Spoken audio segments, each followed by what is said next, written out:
Friend नमस्कार, मैं स्मिता आप सभी का स्वागत करती हूँ आपके अपने चैनल में।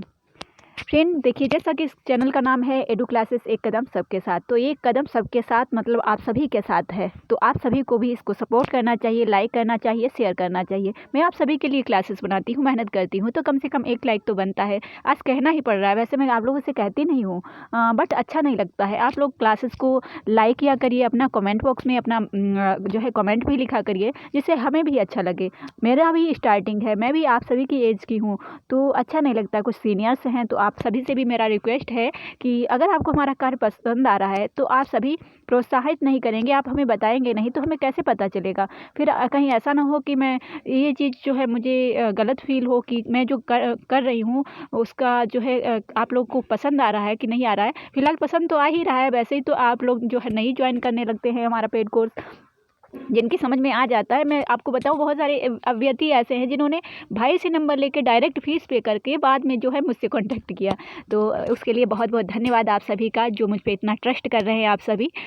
ये भी फीडबैक अच्छा मिल रहा है, लेकिन आप लोगों से एक रिक्वेस्ट है, एक लाइक में कुछ नहीं जाता। मेरा भाई जो है, बड़े भाई, वो कम यूज करते हैं फ़ोन, मतलब यूट्यूब वगैरह, तो जब वो बट वो मेरी क्लास ज़रूर देखते हैं और फिर कहते हैं कि बस लाइक कर दें। वो कहते अच्छा ये अंगूठा जो है मैं दबा देता हूँ, लाइक हो जाएगी।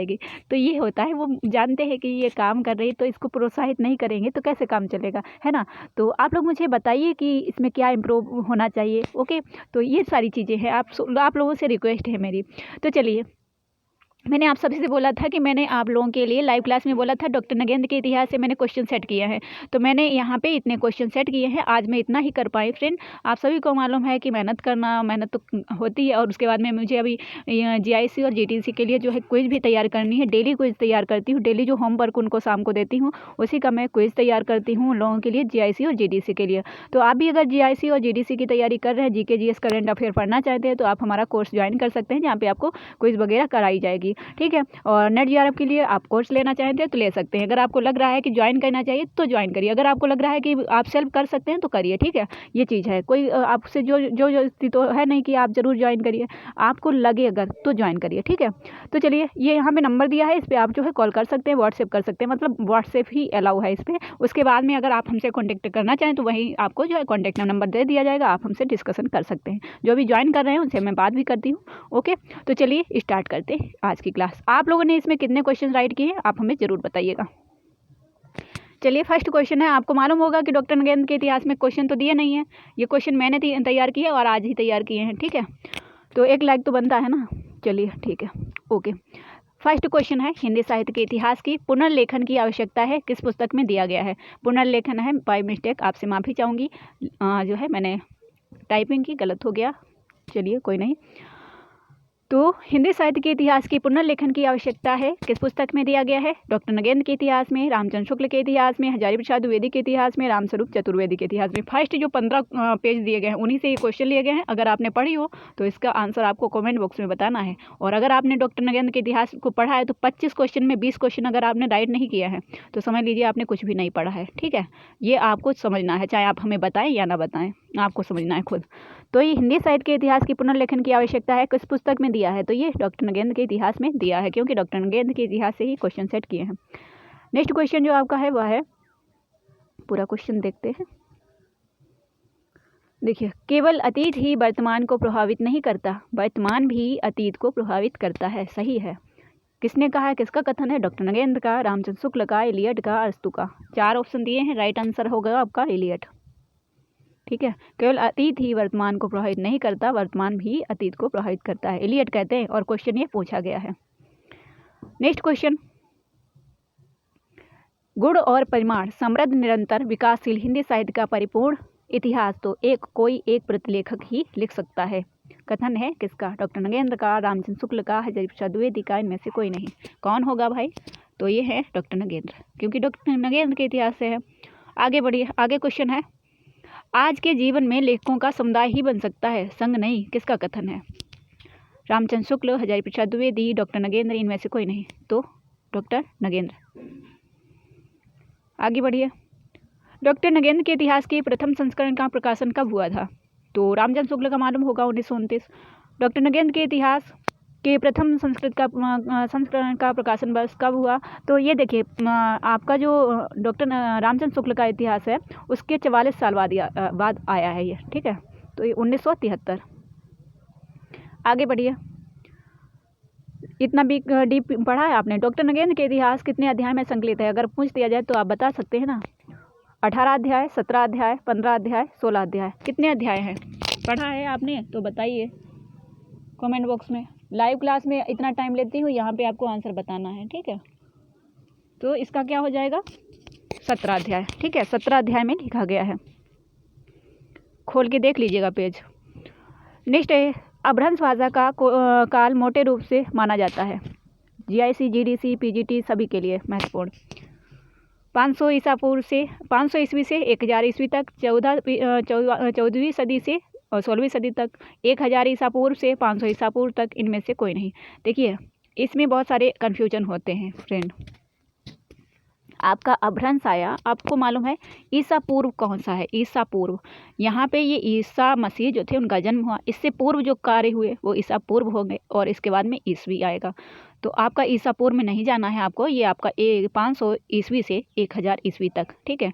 अपभ्रंश भाषा का काल मोटे रूप से माना जाता है 500 ईस्वी से 1000 ईस्वी तक। आगे बढ़िए। आगे जो आपका क्वेश्चन, किसी क्वेश्चन में कोई डाउट हो तो आप हमें कमेंट बॉक्स में बता सकते हैं। अगर हो सकता है बाई चांस ऐसा हो जाता है कि बोलते कुछ और हैं, मतलब बोलना कुछ और चाहते हैं, मुंह से निकलता कुछ और है, तो ऐसा मैं करती नहीं हूँ फिलहाल। पहले हो जाता था, गलतियाँ हो जाती थी स्टार्टिंग में, लेकिन अब नहीं करती हूँ, है ना। समझदार हो गई हूँ अब आप लोगों के साथ में। इनमें से कौन सी आधुनिक भाषा सौ श्रेणी से नहीं निकलती है? तो पश्चिमी हिंदी, पूर्वी हिंदी, राजस्थानी, गुजराती। तो देखिए 100 श्रेणी से नहीं निकलती है आपकी पूर्वी हिंदी निकलती है अर्धमागधी से, और अर्धमागधी से पूर्वी हिंदी से आपकी निकलती है कौन सी? अवधी, बघेली, छत्तीसगढ़ी, ठीक है। आगे बढ़िए। क्वेश्चन है, खड़ी बोली का क्षेत्र नहीं है। दिल्ली भी है, मेरठ भी है, देहरादून भी है, मैनपुरी नहीं है। मैनपुरी में आपकी बोली जाती है कौन सी? ब्रजभाषा। नेक्स्ट क्वेश्चन है आपका, स्पीड बढ़ाइए। हिंदी प्रदेश की बोलियों में सबसे अधिक बोली जाने वाली है ब्रजभाषा, बुंदेली, हरियाणवी, भोजपुरी सबसे अधिक बोली जाती है और सबसे मीठी बोली भी समझी जाती है भी। नेक्स्ट है, ऑफी और अमीर खुसरो ने खड़ी बोली का प्रयोग सर्वप्रथम किस सदी में किया था? तो ये थे कौन सी सदी? 13वीं सदी, ठीक है। नेक्स्ट है आपका, किस देखिए बोली है, गोली नहीं है किस बोली को रेख्ता कहते हैं? तो कोरवी है, बुंदेली है, उर्दू है, ब्रज मिश्रित खड़ी बोली है। रेख्ता कहते हैं उर्दू को, किसी भी एग्जाम में पूछा जा सकता है। आगे बढ़िए। आगे क्वेश्चन है आपका, उर्दू शब्द मूलतः किस भाषा का है? जापानी का, चीनी का, पुर्तगाली का, तुर्की का। छोटे छोटे क्वेश्चन है। नेक्स्ट क्वेश्चन है आपका, मुगलों की अपनी भाषा तुर्की थी लेकिन उनकी दरबारी भाषा थी उर्दू, संस्कृत, फारसी, अरबी। फारसी, बिल्कुल बेसिक से क्वेश्चन लिए हैं। उर्दू शब्द का अर्थ है पहाड़, मकान, शिविर या खेमा, विस्तार। शिविर या खेमा उर्दू शब्द का अर्थ है। हिंदी शब्द किसका समानार्थी है? तुर्की का, अरबी का, उर्दू का, इनमें से कोई नहीं, उर्दू का समानार्थी है। हिंदी शब्द का प्रयोग आज मुख्य रूप से कितने अर्थों में किया जा रहा है? 5, 6, 3, 7। देखिए हिंदी शब्द का प्रयोग आज मुख्य रूप से कितने अर्थों में किया जा रहा है? तो 3। डॉक्टर नगेंद्र के इतिहास को पढ़िएगा, उसमें मिल जाएगा कौन से 3 हैं, ठीक है। विस्तार नहीं लेंगे, इससे पहले क्लास पढ़ा चुके हैं, उसमें देख लीजिएगा। हिंदी भाषा का वास्तविक आरंभ माना जाता है 1000 ईस्वी से, 1000 ईसा पूर्व से, 1500 से, 15 ईस्वी से, इनमें से कोई नहीं, तो 1000 ईस्वी से। नेक्स्ट क्वेश्चन है आपका, अपभ्रंश में कितने स्वर थे? तो ये थे आपके 8, ठीक है। डॉक्टर नगेंद्र के इतिहास में दिया है। नेक्स्ट क्वेश्चन है, इनमें से कौन सा वर्ण जो है दंतोष्ठ है? दंत और ओष्ठ, मतलब दंत का भी प्रयोग होता है और ओष्ठ का भी। तो ये आपका हो जाएगा वहाँ। जब वहाँ बोलेंगे तो आपका दंत और ओष्ठ दोनों का प्रयोग होगा। पा में सिर्फ पा मतलब ओठ ही आते हैं। भा भी आपका ओठ से ही, ओष्ठ सिर्फ ओष्ठ ही है, लेकिन दंतोष्ठ मतलब दंत और ओष्ठ दोनों का प्रयोग होता है वहाँ। जब आप वहाँ बोलेंगे वहाँ, तो आपका ये आएगा, ठीक है। नेक्स्ट आपका आता है क्वेश्चन, व्याकरण को स्त्रीकरण में किस आचार्य का मुख्य हाथ है? व्याकरण के स्त्रीकरण में किस आचार्य का मुख्य हाथ रहा है? हेमचंद, कामता प्रसाद गुरु, हजारी प्रसाद द्विवेदी, महावीर प्रसाद द्विवेदी। तो फ्रेंड आपको डॉक्टर नगेंद्र के इतिहास में ये सारे क्वेश्चन मिल जाएंगे। हजारी प्रसाद द्विवेदी, सॉरी महावीर प्रसाद द्विवेदी। इसमें कन्फ्यूजन मत करिएगा, मैंने यहाँ पे इसीलिए लिखा है दोनों के नाम। महावीर प्रसाद द्विवेदी, स्त्रीकरण बढ़ाया है महावीर प्रसाद द्विवेदी ने। नेक्स्ट क्वेश्चन है आपका, आधुनिक काल के किस युग में अधिकतम तद्भव शब्दों का प्रयोग हुआ है? बहुत ही मुख्य क्वेश्चन है, पूछा भी गया है। छायावाद, द्विवेदी युग, प्रगतिवाद, प्रयोगवाद। देखिए छायावाद, प्रगतिवाद, प्रयोगवाद, छायावाद, द्विवेदी युग और प्रयोगवाद, इनमें आपका तत्सम शब्दों का प्रयोग हुआ, लेकिन प्रगतिवाद में आपके तद्भव शब्द आए हैं ग्रामीण क्षेत्र के। ठीक है, तत्सम और तद्भव आपको पता ही होगा। हिंदी साहित्य नहीं पता है तो कमेंट बॉक्स में बताइएगा, मैं आपको उसका बहुत ही आसान तरीके से क्लास बना दूंगी। हिंदी साहित्य का आरंभ किस सदी से माना जाता है? 7वीं, 5वीं, 10वीं, 13वीं। डॉक्टर नगेन ने अपने इतिहास में बताया कि 7वीं। ठीक है,